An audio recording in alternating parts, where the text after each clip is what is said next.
Senhor presidente, senhores deputados, senhoras deputadas, quero cumprimentá-los, cumprimento todos e todas que acompanham pelos meios de comunicação, cumprimento a todos e todas que nos dão a honra das suas presenças aqui na Assembleia no dia de hoje. Quero aqui, senhor presidente, tratar mais uma vez da PEC número 6 de 2019, que trata da reforma da Previdência. O relatório está sendo apresentado e debatido desde hoje de manhã e o relator fez algumas mudanças no projeto original. Mesmo assim, o projeto ele é ruim, ele é danoso para os trabalhadores brasileiros. Nenhuma categoria de trabalhadores do Brasil ficarão sem prejuízo se aprovado esta reforma com o texto já modificado pelo relator. O texto original é ainda pior. E o presidente da República não desistiu. Diz que vai apresentar novamente no plenário da Câmara aquilo que não consta mais do relatório feito na comissão especial. Como, por exemplo, ele quer recolocar municípios e estados que têm fundos próprios de previdência. Quer recolocar novamente no plenário o regime de capitalização, já falido nos países que adotaram esse regime. Porque o Brasil, ele importou da Alemanha, assim como a maioria dos países do mundo, o modelo de previdência que é solidário e ele é público e ele tem várias fontes de receita. Tem a contribuição do trabalhador, mas tem também do empregador, do patrão. Mas tem também o recolhimento de vários tributos feitos pelo governo federal e repassados para bancar a Seguridade. Então esse é o modelo que deu certo na Alemanha, já no final do século XIX, e que vários países importaram. Foi o caso do Brasil. E essa insistência do ministro da Fazenda, da Economia, Paulo Guedes, essa insistência do presidente da República de implementar um modelo que já fracassou nos países que experimentaram, não é bom para o Brasil. Mesmo o relatório que está sendo apresentado pelo relator neste momento lá em Brasília, que tirou algumas das propostas, que são bárbaras, como o ataque aos agricultores, aos pequenos agricultores, o ataque aos mais pobres, às pessoas com deficiência ou pessoa idosa, de baixa renda, que recebe o benefício de prestação continuada, mesmo tirando esses ataques mais bárbaros, ainda assim, o projeto não pode prosperar, porque ele ataca aqueles que ganham menos. Essa economia que querem fazer de quase 1 trilhão, 90% dela é em cima de quem ganha até um salário mínimo e meio. Não é ataque a quem é privilegiado. Então, é falso esse discurso de que estão fazendo a reforma para atacar os privilégios. Olha, o regime geral, não tem um trabalhador brasileiro no regime geral que é privilegiado. Não tem. O máximo que pode se aposentar no regime geral é com um valor de R$ 5.839. 0,45. Apenas 0,1% dos aposentados no Brasil recebe o teto. A maioria recebe menos. Aliás, a maioria recebe salário mínimo.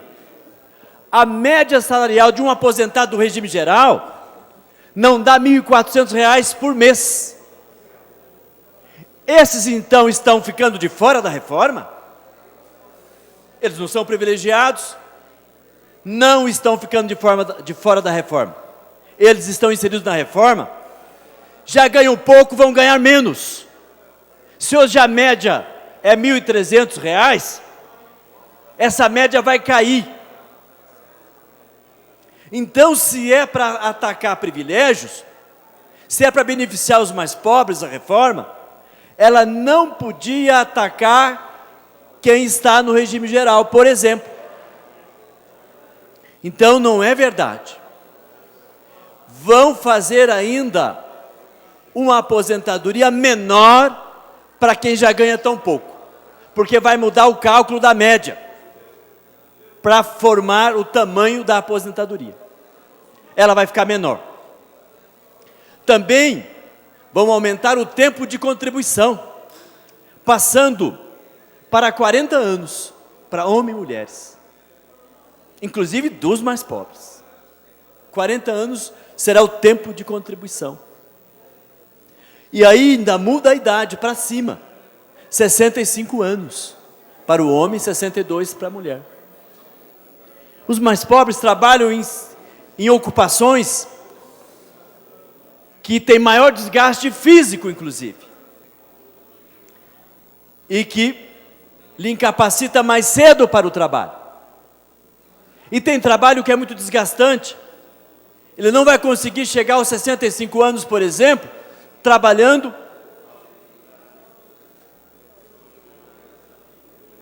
numa subsidiária aí da Copel, subindo em poste, por exemplo. Não vai.